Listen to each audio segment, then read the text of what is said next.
हाय, आ गए आप ज्योतिर्मयी क्लास में? Most welcome. तो अब तक भाई हमने बहुत सारे लेटर्स सीख लिए हैं। हमने जो भी कलर किया है यहाँ पर आपको पता है, ये हम सीख चुके हैं। और लास्ट वीडियो में जो हमने सीखा है वो है ये और ये। तो आज के वीडियो में हम सीखेंगे ये और ये। ठीक है, चलिए सीखते हैं। अब यहाँ पर हम सीख रहे हैं एन।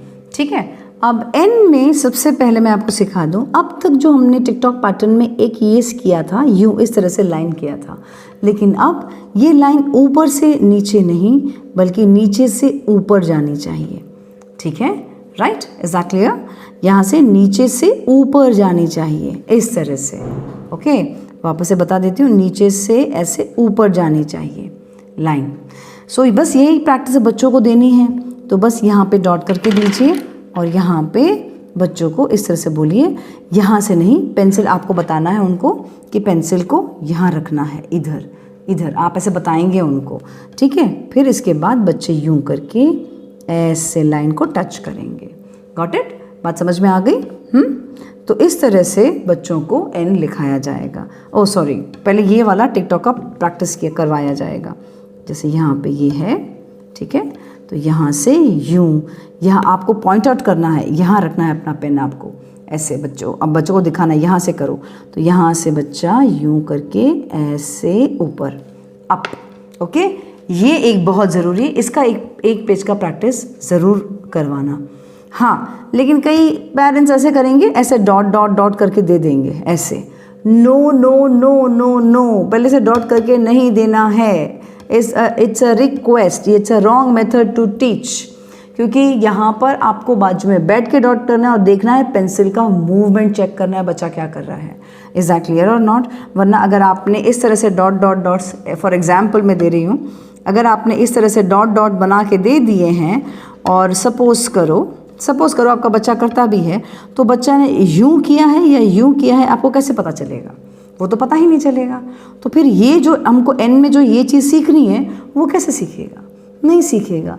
इसलिए रिक्वेस्ट कर रही हूँ, उनके पास में बैठ के डॉट बना के सिखाइए उसको। ठीक है, चलिए अब हम आगे आते हैं यहाँ पर एन सीखने के लिए। तो एन का जो लिखने का जो तरीका है वो कुछ इस तरह से होता है, यूँ, फिर पेंसिल उठ जाती है और फिर यहाँ और यहाँ कंटिन्यूटी होता है।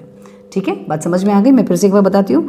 इसका जो सिस्टम है ऐसे, फिर ऐसे और ये फिर ऐसे होता है। तो इसीलिए हमने ये जो है ना, ये सिस्टम अभी सिखाया उनको, राइट? बस अभी आपका काम क्या है? डॉट करना। तो आप यहाँ पे ऐसे डॉट करके देंगे, बच्चों से लाइन करवाएंगे यहाँ पर, और फिर यहाँ से यहाँ डॉट करके देंगे, फिर आप यहाँ से यहाँ आएंगे और फिर यहाँ से यहाँ तक। अब आपको पेंसिल को, अपने पेन को यहाँ रखना है, अपने पेन को आप यहाँ पे रखेंगे और यहाँ पे बताएंगे ऊपर लेके जाओ, ऐसे इस तरह से ऊपर लेके जाओ ऐसे। ठीक है, बात समझ में आ गई? आई होप आपको बात समझ में आ गई मैं जो बताना चाह रही हूँ यहाँ पर। ठीक है, फिर बस सिंपल है, यहाँ पे यूँ करवाना है तो यहाँ पे बच्चे यूँ लाइन करेंगे, फिर यहाँ से यहाँ करवाना है तो बच्चे यूँ लाइन करेंगे, एंड फिर यहाँ से यहाँ पे आना है तो बच्चे यूँ लाइन करेंगे। That is very very important, ये यूँ जाना चाहिए। कहीं गलती से बच्चे यहाँ से, मैं एग्जाम्पल में यहाँ लिख के बता रही हूँ, यहाँ नीचे, कहीं बच्चे गलती से ऐसे ना करें, यूँ करके यूँ और फिर बाद में यूँ। ना ना ना ना ना, दिस इज़ रॉन्ग, ये गलत है, नहीं चलेगा। एग्जैक्टली, तो यूँ नहीं करना है, आपको बाकायदा सिखाना है। एक बार यू स्ट्रेट लाइन, फिर ये यूँ and then up, that's it. You straight line, यूँ and then up. I hope this is very clear to you, right?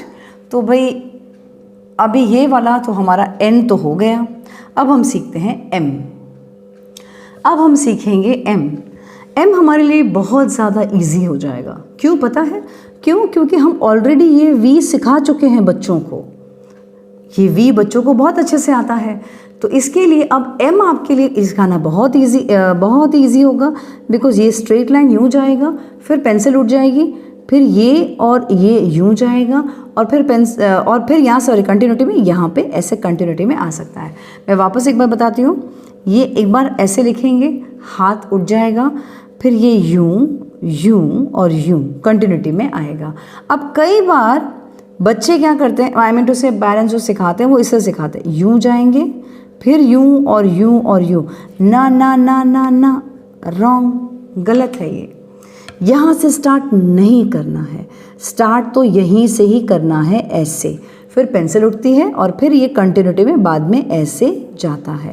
Exactly यार, बात समझ में आ गई कैसे एम लिखवाना है। अब ये एम लिखने का तरीका तो आपको आ गया है, बस स्टार्ट यहाँ से नहीं यहाँ से स्टार्ट करना होता है। अब आपके डॉट बनाने की बारी आ जाती है, तो एज अ पेरेंट आप डॉट करेंगे, ठीक है, तो बच्चा लाइन करेगा। अब आपको यहाँ से लेकर यहाँ तक, ठीक है, तो बच्चा इस तरह से करेगा, देन यहाँ से लेकर यहाँ तक, देन अगेन वो बच्चा इस तरह से करेगा, एंड देन यहाँ से लेकर यहाँ तक, तो ये बच्चा इस तरह से करेगा। आई होप आपको समझ में आ गया है। अगेन डॉट का प्रैक्टिस, डॉट का स्टाइल मैंने आपको बता दिया है, मैं फिर से एक बार बता देती हूँ। ये यूँ करेंगे आप, तो बच्चा भी यूँ लाइन करेगा, फिर आप यहाँ से लेकर यहाँ तक देंगे और आपको अपना पेंसिल, आपको अपना पेन यहाँ रखना पड़ेगा, इधर आपको रखना पड़ेगा कि यहाँ से लो, तो यहाँ से लेकर टच करेगा। अब अभी आप यहाँ पे डॉट करेंगे, अब आपको बताना पड़ेगा यहाँ से लो ऊपर, तो वो आराम से ले लेगा। और फिर अभी आपको बताना पड़ेगा यहाँ पे ये डॉट है, अब आपको यहाँ रखना है पेंसिल, ये पेंसिल आपका पेन बताना है यहाँ रखना है, तो वो यहाँ से यहाँ डॉट करेगा। एग्जैक्टली। आई होप ये बहुत अच्छे से आपको समझ में आ रहा होगा, राइट। तो इस तरह से एम फॉर मैंगो सिखाना पड़ेगा, और शर्त ये है बोल बोल कर आपको सिखाना है। जैसे उसने एक बार लिख लिया एम फॉर मैंगो, अब आपको साथ में ही बोलना है एम फॉर मैंगो, और वो भी बोलेगा एम फॉर मैंगो। अब उसको ये आदत पड़ जानी चाहिए कि जैसे ये कंप्लीट होता है एम फॉर मैंगो, ऐसे एम फॉर मैंगो, हर लेटर में, हर एक अक्षर में आपको ये एक बोलने वाली आदत होनी ही चाहिए। अगर वो एक पेज में 50 बार लिखता है तो 50 बार उसको बोलना है एम फॉर मैंगो। जितनी बार भी उसका हाथ चलता है उतनी बार उसका मुंह भी सेम चलना चाहिए। क्यों? क्योंकि वो वर्ड भूलेगा नहीं, उसके दिमाग में रजिस्टर हो जाएगा वो चीज़, अरे हाँ ये एम फॉर मैंगो होता है, ठीक है। और कई बार आपने देखा होगा बच्चे मुंह बंद करके बोलते रहते हैं, दैट इज़ रॉन्ग। सॉरी, मुंह बंद करके बोलते नहीं है, सॉरी, सिर्फ लिखते रहते हैं, आई एम सॉरी, मुंह बंद करके बोलते नहीं है, लिखते रहते हैं। तो मुंह बंद करके लिखते रहना का मतलब है कि उनके दिमाग में कुछ जा नहीं रहा है, वो सिर्फ छाप रहे हैं। जैसे मैं अपनी मस्ती वाली लैंग्वेज में कहती हूँ, वो छाप रहे हैं मतलब बिना कुछ बोले, बस आप सिर्फ कॉपी कर रहे हैं, कहने का मतलब वो है। I hope this is very clear. तो बस अभी आपको एन और एम की बहुत ज़्यादा प्रैक्टिस देनी है। I hope I am very much clear to this, right. अच्छे से आपको प्रैक्टिस देनी है इसकी, और कम से कम 2 से 3 पेजेस जितना आप देना चाहें, ठीक है, जब तक बच्चे को बहुत परफेक्टली नहीं आता है। तो फिर आज के वीडियो में सिर्फ और सिर्फ इतना ही। अगले वीडियो में हम फिर मिलेंगे, तब तक करवाइए प्रैक्टिस प्रैक्टिस प्रैक्टिस।